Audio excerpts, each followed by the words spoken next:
my question is about how do we use that desire for romantic love in that transition into what is real love, and not having to reject it or to say it's bad, but how do we actually use that energy and that power? Yeah, it's not a question of it being bad. It's a question, it's two questions really. The first one is, who am I who is able to give love, right?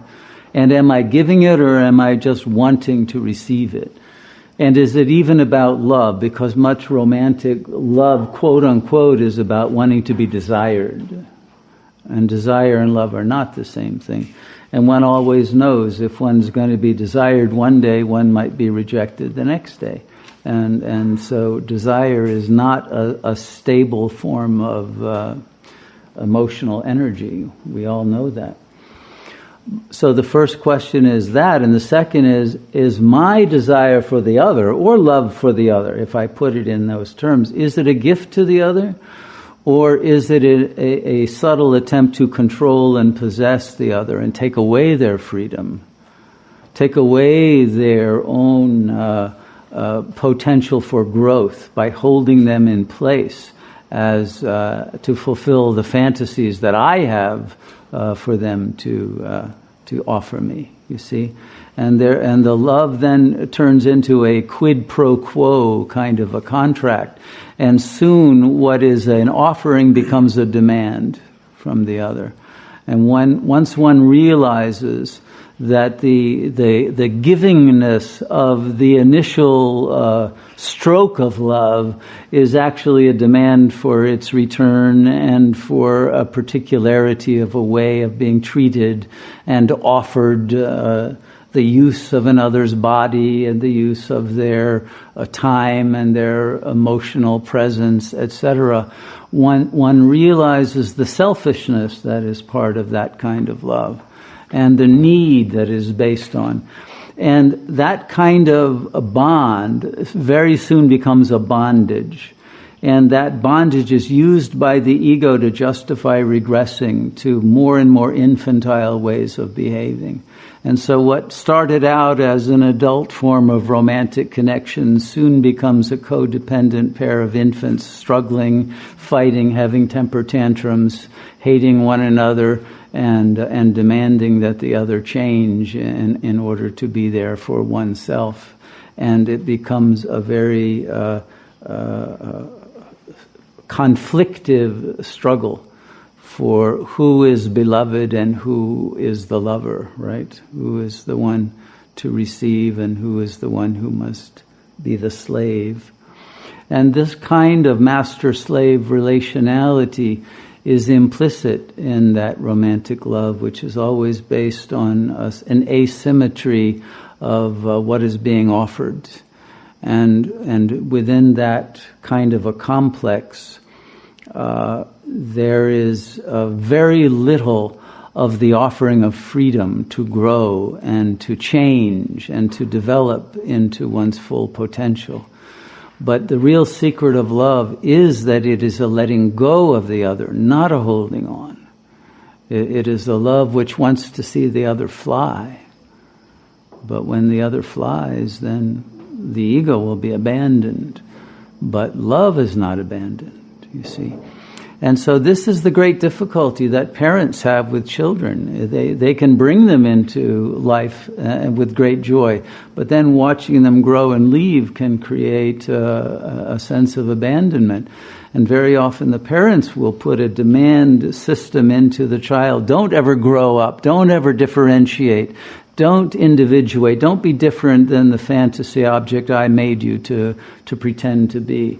And never leave, even if physically you have to leave, but emotionally you stay tied to the umbilical cord of the mother and the power of the father to be superior to you and all of that. Is that love, or is that possessiveness masquerading as love? And so because we have been installed with that program of a false kind of love that is actually an imprisonment of the other and a self-imprisonment within the other's demand system, that kind of love soon turns to hatred. And a rebelliousness begins to creep into one's relationality with the other. And that turns against oneself as a self-hatred. And so once one understands that the whole complex of this romantic love is based on fear, on lack, on the need to possess and control, out of a sense of instability if one doesn't have the support of the other, and it's a house of cards waiting to collapse, then you cannot build your life on that kind of love. And your life will be devastated one time after another, because the cycle will repeat with one person after another, and everyone knows that, who has gone around that block more than once and knows that nothing else can be expected of that project of romantic love. Especially now, because there is no consistency or unity within the ego of the other or of oneself. And so one fragment of you might be romantically in love with one person, but another fragment might be indifferent and actually loving somebody else, or desiring someone else, or wanting to be alone. And one is always in this fragmented state of not knowing what one wants or who one wants, and certainly not who one is. And it's in this chaos of internal self-conflict that the impossibility of the project of romantic love is recognized, often with great sadness and despair, and a sense of one's own weakness and failure. But it has nothing to do with that. It has to do with the structure of the ego that has been imposed by a social order that is itself in a state of fragmentation and exhaustion. And so we have to transcend it, which is what the message of religion has always been. Return to the source, return to that power which is always there, always stable, always the rock of ages and the source of love, of power, of goodness. And only that source will give you the ability to shine and to not have any need for the other. And oddly enough, it's in that state, when there is no need or desire left, that's when you will get all kinds of offers of romantic connection.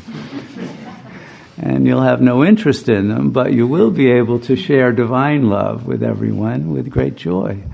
And so the whole paradigm of what life is about will change from trying to have some cloistered dyad against the world that never works, to being one with the world and being able to love all without any fear of unfaithfulness or disloyalty or some kind of guilty desire, but one will feel the innocence of the purity of divine love. And that in itself is the greatest relief the soul can ever get, that we can love freely and fully all of creation and all beings without needing anything in return, because we are already one with all that is. So I hope that's of some help to you.